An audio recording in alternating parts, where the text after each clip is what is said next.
Hello, everyone. Welcome to today's virtual roundtable. Today we have Sarah Fitzgerald and Betsy Beauvais from Montana, Idaho CDC. Sarah is the Chief Lending Officer, and Betsy is the Director of Lending. And they will be giving an overview of some of their programs and services today. I'd like to remind everyone that if you have any questions, please type them in as they come up, and we will get to them as we go. So with that, I will hand it over to Sarah and Betsy. Great, thanks for having us today. We're really excited to be able to present to all of you and give a little overview on our organization. Montana Idaho CDC started as Montana Community Development Corporation about 30 years ago in Missoula. And we started off by serving about a 5-county region. And in 2009, we added a product that we'll talk about later called New Market Tax Credits. And with that product, we went statewide in Montana. And then in 2012, we made our first leap into Idaho. And then last year, we brought our full suite of services into Idaho. So you can kind of see that progression here in the map, how we have a long history in northwest Montana. We've been moving across Montana for 8-ish years now and are now just starting to move into Idaho. We are essentially a nonprofit finance organization. So we offer small business loans. Betsy's going to talk a little bit more about all of our products in just a moment, but small business loans, community facilities, and a handful of other flexible financing products. We have offices in Missoula and Bozeman, and Betsy and I are both in our Bozeman office. And then we have a partnership relationship with Capital Matrix in Boise. So we actually have one employee in Boise as well.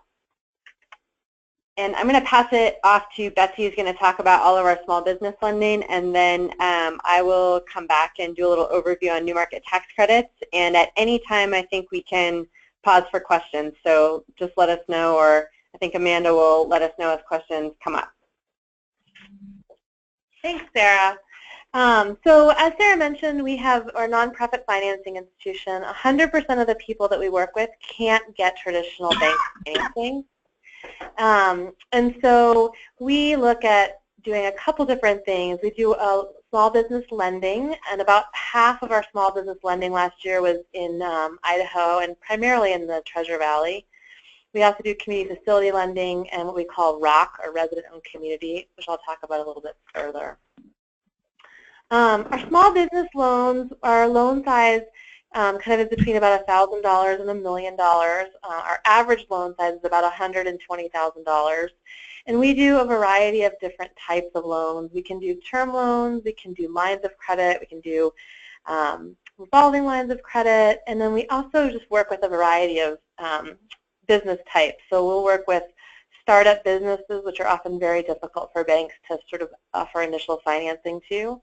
We also work with existing businesses where something might have happened that has caused the bank not be able to do kind of the whole project. And then we also work with people who are either purchasing existing businesses or buying partners out. And in almost all those cases, the bank can maybe do a part of it, but not the whole thing. So we will look at potentially the whole thing and try to transition our clients back into a banking relationship as soon as possible. Our rates are priced a little bit higher than banks because of the additional risk we take on, and also because with all of our clients, we offer a suite of technical assistance that helps get them back into a traditional finance space. And the picture on the right is an Idaho client of ours, Chad, Brittany, and Riker Hartley. Chad Hartley is a good example, I think, of a type of loan that we would look at. Chad has a really successful business. I think he grew from 6 to 10 locations last year. And with that explosive growth, he ended up needing money to kind of help finance that growth. He couldn't get traditional bank lending, and he ended up having some short-term aggressive debt that he needed to finance the growth, but then the actual monthly payments were really steep and expensive. And so he came to us looking for us to help him restructure his debt. And so given the trajectory of the business and kind of who they are and where they were headed, we were able to refinance that debt with a much longer term and give him kind of a capital structure that allowed his business to maintain profitability but still have the money to continue their growth pattern. Kind of how our process works is that we generally get a referral. Oftentimes we work with clients who their bank knows that they can't do the loan, but they might know about us and refer them directly. We also get referrals directly from our website, but people kind of come to us with kind of an initial request of what they're looking to finance, and we kind of run through some just kind of basic questions around how much they're looking for, why the bank won't look at it, kind of what the story behind the whole project is. And then once we get through that initial piece, then we can move it into our kind of formal underwriting process, which is just an overall analysis of making sure the business has the money to pay back the debt and making sure that the individuals applying are kind of positioned in a place where they can repay the debt. As we mentioned, we have a lot of flexibility around those pieces in a way that a bank often doesn't have. And so it gives us the ability to kind of look to some of the smaller details that don't go into bank underwriting. From there, once we have a project that we believe in and we believe the business can pay us back, we believe the people are willing to pay us back, we go through kind of our loan committee process and then move towards financing the deal. On the right-hand side is a really good example of one of these projects. Becky and Parker Arian live in New Meadows, Idaho, and they have a mobile home park, and they wanted to purchase another one, and the bank just really wasn't comfortable with kind of the idea of the project and kind of what it looked like, but knew that if they could get the project up and running, that they would be happy to finance them in a year or two. And so we spent some time with Becky and Parker. They're sort of self-starters, and what they're trying to do, they're passionate about their community. They live in a really small town. Access to affordable housing is really hard. And they wanted to bring affordable housing, but upgrade it and provide quality housing to kind of this bedroom community. So they took this kind of rundown mobile home park, and then they've gone in there and upgraded and renovated all the homes in there to provide kind of long-term affordable housing for their community. As mentioned, some challenges we see with our clients is that they might have fantastic ideas, they might be great business, potential business owners, but they just can't get into a traditional financing space because it doesn't fall into kind of what a bank is able to finance. A really good example of that are startup businesses. Banks have different tolerances around it, but generally they like to see a little bit of a track record before they're willing to extend financing. And so we finance about 50% of the businesses we look at are startup businesses. And so oftentimes with people, they just might not have the right credit, or they might not have enough net worth. They might not have actually the equity or the collateral to be able to be bankable. And so we come in, really try to look at their business plan, make sure it makes sense, make sure that they have all the tools and pieces to be successful, and then we'll offer initial financing with the idea that banks could look at it in the future. And Mandy here is a client of ours who had a really successful dog business called Downtown Hound. She had some locations in Oregon and was moving into Idaho. And she was kind of new to the market and sort of was missing a little bit of the equity and collateral, but had a great business model and was really well respected. And we believed that this business model would work in the market, and we just needed to give her some initial financing to get her up and running. Another recent client of ours, maybe some of you guys know these ladies, we financed a startup restaurant in Boise called Tin Roof Tacos, and it's a group of sisters that had come to Boise from Texas with kind of a really great story about one of their brother-in-law had run a successful taco chain through Texas, and they came to Boise and they missed sort of the neighborhood fantastic taco gathering spot and really wanted to figure out how can we bring this to Boise.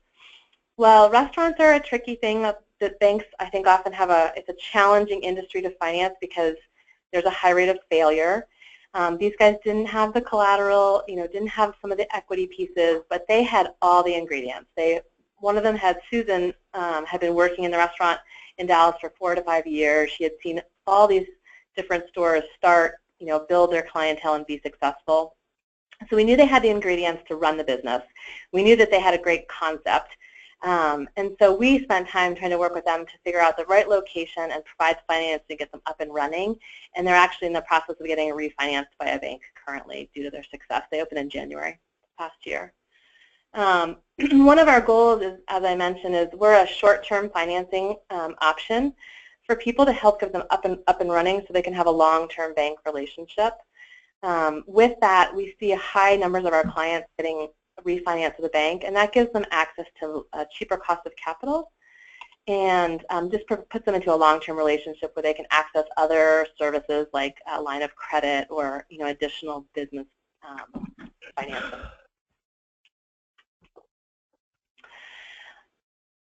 One of the other areas we've tried to focus some of our lending is just in community facility lending.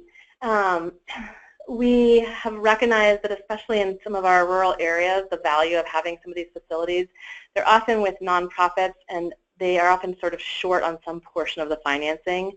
And this has been a targeted area for us to help provide resources in communities that help kind of brighten and enliven places that we all are living and working. And so we've kind of focused a little bit on just trying to figure out how to help some of these facilities get off the ground. If they didn't have our financing, they wouldn't be able to sort of start that. This past year, this is a picture of a medical center, but we also were able to provide some financing to a homeless shelter in Montana that was looking to expand their facilities because they couldn't take in families. They had a men's area and a women's area, and so we helped them finance the ability to kind of create a whole family facility. And then the last product we offer is something called Rock Lending, which is our resident-owned community lending. And we work in conjunction with some partners to help people who are living in manufactured home parks be able to, they create a cooperative, and then it allows them to buy the land underneath them to help provide security. Oftentimes people in those housing scenarios might own their trailer, they might own parts and pieces, but they don't actually own the land. So this program allows us to actually buy the land underneath them and provide some stability to these housing areas, and that then allows them to kind of invest and create kind of infrastructure and just kind of improve the place that they live because they are comfortable that they're not going to get displaced.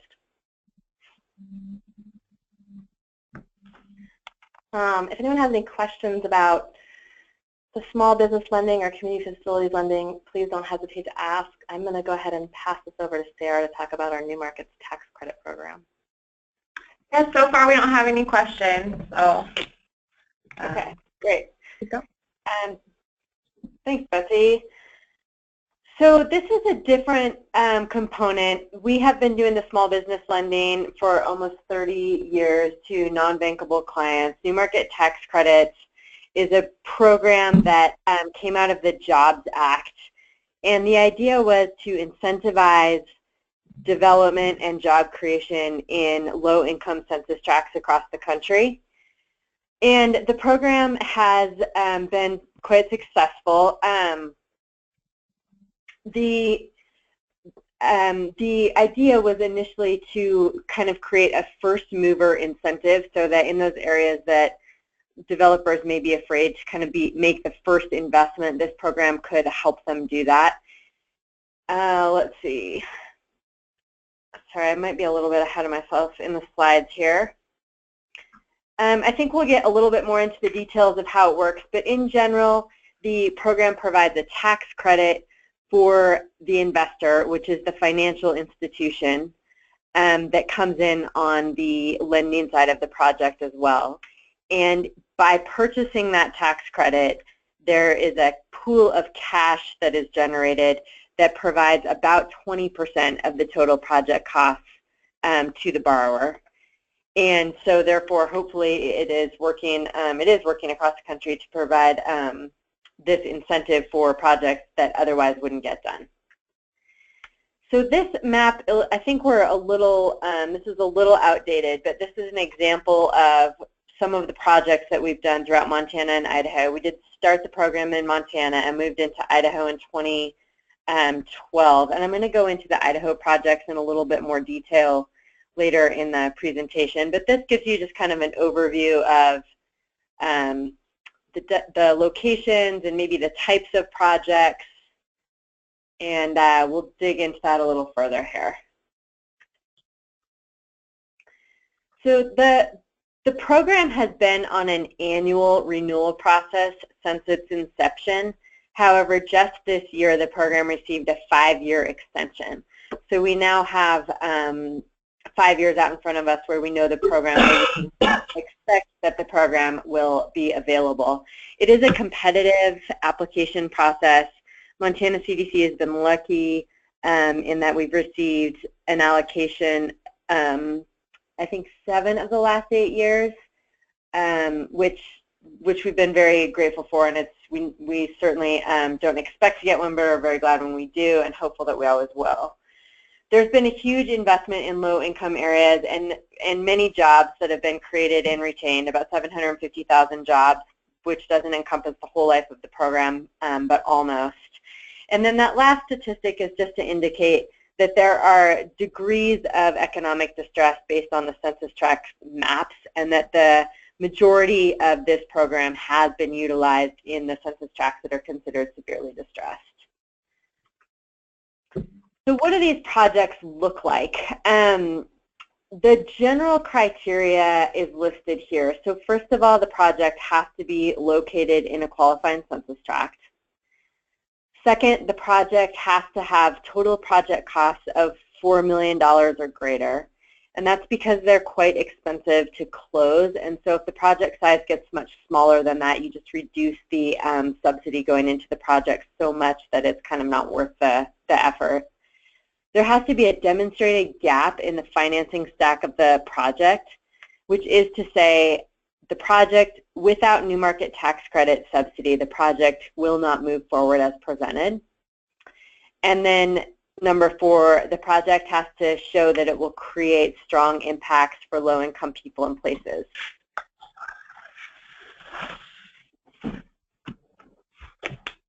So some of the types of projects that qualify and examples of kind of project categories that we've done in the past: owner-occupied commercial real estate, mixed-use projects where there's a component of housing and a component of commercial, community facilities, which Betsy mentioned a few of the projects that we've paired both our small business lending and our new markets projects, which is often the case in the nonprofit community facilities projects. We have done a number of hotels, and we've done some real estate developments on Native American reservations, and we've done a number of healthcare facilities. And our overall approach to our new market tax credit program is to work with communities to figure out what is their #1 community economic development priority, and can we use this tool to help them achieve it. So I wanted to talk about a few projects that we've done in Idaho. In addition to that being kind of our strategy, we have a few tract areas that we really focus on, which are Main Street revitalization, so redeveloping blighted areas, manufacturing projects, rural healthcare, and let's see, I think the last one is sort of incorporated in the Main Street revitalization, which is kind of the catalytic projects in low-income areas that will be the first one to spark the rest of the development.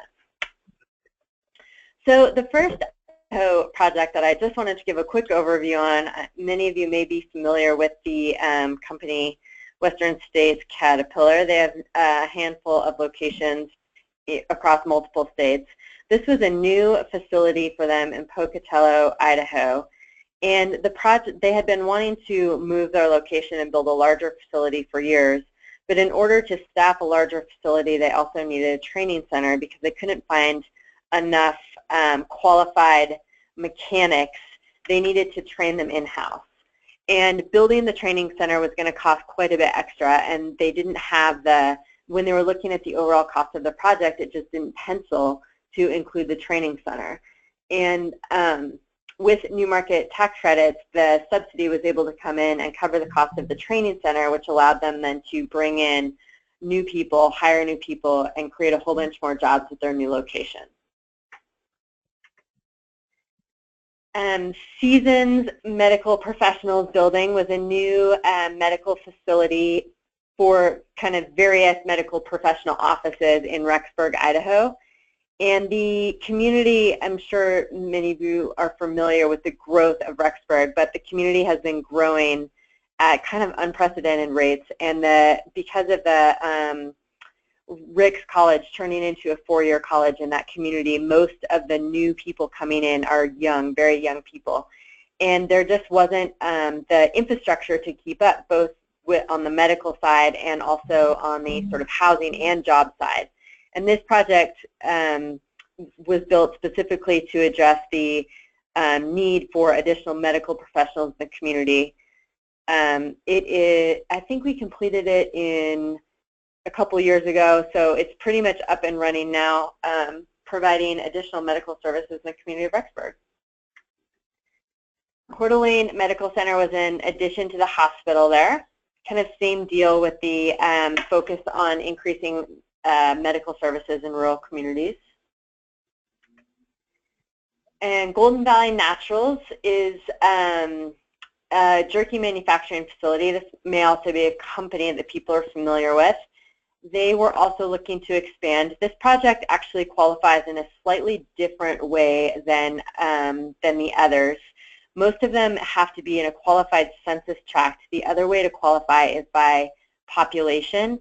This project qualifies based on the fact that they have over 60% of their employees were low income at the time of hire. So the idea here is employing and creating quality jobs for low income people. And that's it. That takes me to the end. We actually just closed, and so the project hasn't even started construction yet, but we have one additional project in Idaho, which is a mixed-use housing and commercial rental space, mostly retail, I think it's, and professional space, maybe 5 retail locations and a floor of professional office space right across the street from the college in Rexburg, Idaho. And that is a project that we've just completed the closing of and don't yet have any pictures on. So right, oh, sorry. Nope, I was just going to say I'll pause there and see if anybody has any questions or any projects or points that they'd like to go back to. We do have one question. What is a qualifying census tract? That is a great question. The easiest, so there are maps out there, and I would be happy to send anyone a link to the maps that will show you what's qualified. The easiest way to figure out if a project is qualified is if you know of a project that's $4 million or more about to happen in your community, just give me a call and I will run the address. Okay. It's based on income, poverty rate, and unemployment rate. Okay. So that's all I see for questions. Is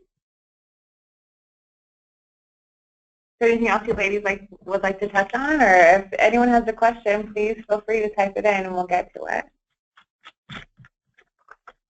We're really excited about moving into Idaho. I think last year we did about 30% of our small business, 40% of the small business lending that we did last year was in Idaho, all of which was in the Treasure Valley. So we went from having 0 small business loans to 40% of our portfolio being in coming from the Treasure Valley. So we're really excited about the opportunities in Idaho, and we just love to have people across the state know that we're available to partner with local resources, to come in when local resources aren't available, to help businesses get off the ground, to help businesses grow, and then to help facilitate these larger projects when there's great impacts for the community and also a gap in the financing. We do have a couple more questions. This one, Boise County has 2 communities with low-income populations, Horseshoe Bend and Idaho City. Each has lost a major business and has opportunities. How do we define if they are eligible? Horseshoe Bend. And what was the other one? Idaho City. So I could just run the map. I don't know if maybe I guess our emails are not up there. I apologize for that. If the person that's asking that question wants to contact me directly, I'd be happy to talk to them about eligibility and what type of projects they might have in mind. And is there a place that I could share my email? I'm sorry it's not on here. Yeah, let me see if I can. I can send it out. Okay. To everyone. So, is this Sarah or Betsy? I apologize. Sarah. That's okay. It's Sarah. Okay. Sarah S. at Montana CDC. Yes. It's mtcdc.org. Okay. All right, I will send it to everyone now. Okay. So there's that question. Our next question is the private developer that applies for the, is it the private developer for this, I'm sorry, is it the private developer that applies for this funding? Yes, the person that's trying to put together the project, okay, or the team. Mm-hmm. So and New Market Tax, I'll just finish that thought out real quick. Yes, New Market Tax Credits provides about 20% of the total project costs. And so the project sponsor or the developer team is responsible to go out and find the other 80%. And the first step in the process is getting to know your project and making sure that it is eligible. And then the second step is going out and finding the other 80% of your project costs. New Market Tax Credits, because it is such a scarce resource, is always the last piece of the financing into a project.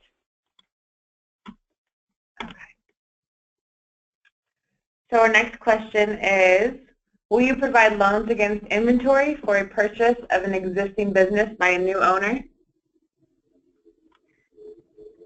You know, I mean, that sounds like something we could absolutely look at. So we look at all available collateral, and we do lots of business purchase loans where there isn't equal collateral to the purchase price of the business. Okay. Our next question is, can a city apply if there's a donated building that needs revitalizing? The buildings have to be privately owned. So if a developer was, and there's a 7-year compliance period on New Market Tax Credits. So for 7 years, the building would have to be owned by a private company or individual and lease it to the city or to the public service. And then at the end of 7 years, when the New Market Tax Credit compliance period is over, it doesn't then, of course, matter to us what the ownership structure looks like. Okay.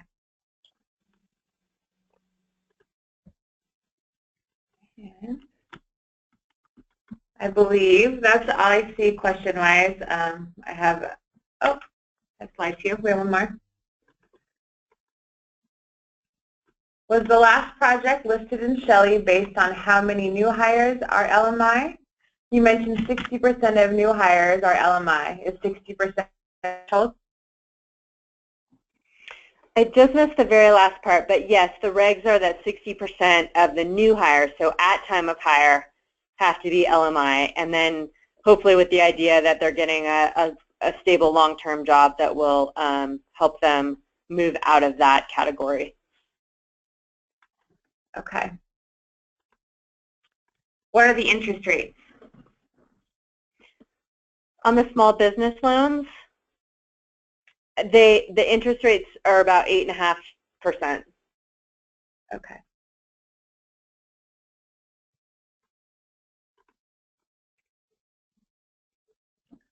Okay, I don't see any more questions coming in.